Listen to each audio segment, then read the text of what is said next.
হে hello, আসসালামু আলাইকুম everyone. আমি তো ভালো আছি, আপনারা সবাই কেমন আছেন কমেন্টে জানাবেন। সো আজকে আমি আপনাদের জন্য নিয়ে এসেছি খুবই ইজি একটা রেসিপি, যেটা হচ্ছে ডাল গোস্ত। সো আমি এটা বানানোর জন্যে এখানে নিয়ে নিলাম কিছু গরম মশলা, লঙ্কা অ্যান্ড তেজপাতা। এখানে আমি পেঁয়াজ, লঙ্কা, টমেটো, আলু কেটে রেখেছিলাম। সো তেলের মধ্যে আমি এখন দিয়ে দিলাম আমার সব রকমের গরম মশলাগুলো। আমি এখানে ডাল গোস্ত বানানোর জন্যে ইউজ করেছি ছোলার ডালটাকে ভালোভাবে ভিজিয়ে রেখে দেন কিছুটা একটু সিদ্ধ করে নিয়ে তারপরে আমি ডালটাকে ইউজ করব। সো এখানে আমি দিয়ে দিলাম পেঁয়াজ, দেন পেঁয়াজগুলোকে আমি এখানে ভালোভাবে কুক করে নেব। এখানে আমি পেঁয়াজগুলোকে একটু বেশি বেরেস্তার মতো করে ফ্রাই করব, যাতে হচ্ছে কি যে এটা একটু ব্ল্যাক কালার এসে যায়। আর এখানে আমি নিয়ে নিলাম সব মশলাগুলো। 1 চামচ ধনে গুঁড়ো, 1 চামচ হলুদ গুঁড়ো, অ্যান্ড দেন 1 চামচ আমি নিয়ে নেব লঙ্কার গুঁড়োটা 1 চামচের একটু বেশিই নিলাম। আর এখানে আমি নুন অ্যাড করা হয়নি, আমি ভুলে গেছিলাম এখানে নুনটা অ্যাড করতে ভিডিওতে। আমি নুন ইউজ করেছিলাম 2 চামচ। আপনারা আপনাদের স্বাদ মতো টেস্ট করে বুঝে দেন আপনারা নুনটা দিয়ে নেবেন। সেখানে আমি মশলাগুলোকে মিলিয়ে নিলাম। এক করে মশলা দেওয়ার থেকে ভালো একসাথেই দিয়ে দেওয়া। সো এখানে আমি ডালটাকে চেক করে নিচ্ছিলাম যে আমার ডালটা ঠিকঠাকভাবে কুক হয়েছে কিনা। সো এখানে আমার ডালটা ভালোভাবেই কুক হয়ে গেছিলো।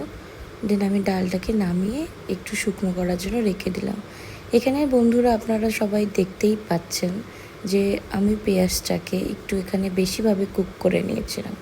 দেন এখানে আমি মাংসগুলো দিয়ে নিলাম।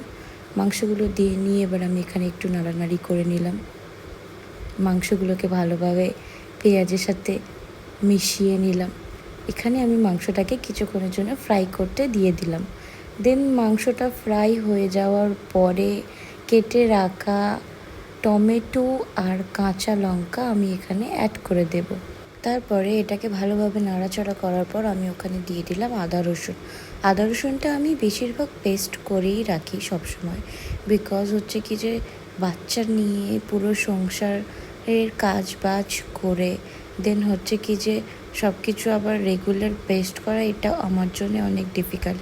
সো এখানে আমি সব মশলাগুলোও দিয়ে দিলাম, হলুদ গুঁড়ো, লঙ্কার গুঁড়ো, ধনে গুঁড়ো যেটা আমি মিক্স করে রেখেছিলাম এটা আমি দিয়ে দিলাম। দেন ভালোভাবে এখানে আমি নাড়াচাড়া করে নিলাম।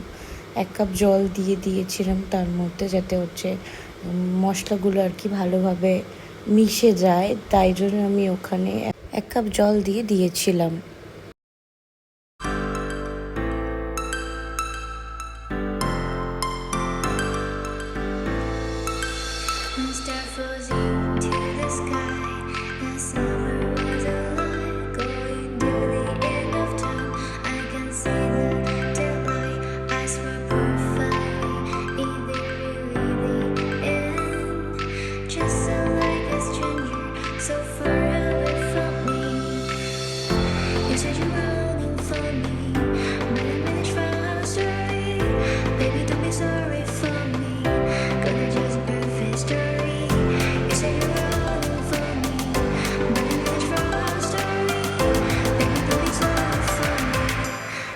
সো এখানে আমি সেদ্ধ হওয়ার জন্য প্রেশার কুকারের মধ্যে মাংসটা ভালোভাবে সিদ্ধ হয়ে যাওয়ার পর দেন এখানে আমি ডাল আর হচ্ছে কিছু আলুর পিসেস, যেহেতু আমার বাচ্চা খাবে, বাচ্চার জন্যে আমি এখানে কিছু আলু ইউজ করে নিলাম।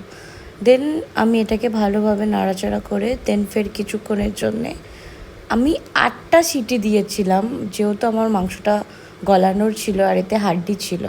দেন এখানে আপনারা দেখতেই পাচ্ছেন আমার মাংসটা এখানে রেডি হয়ে গেছে।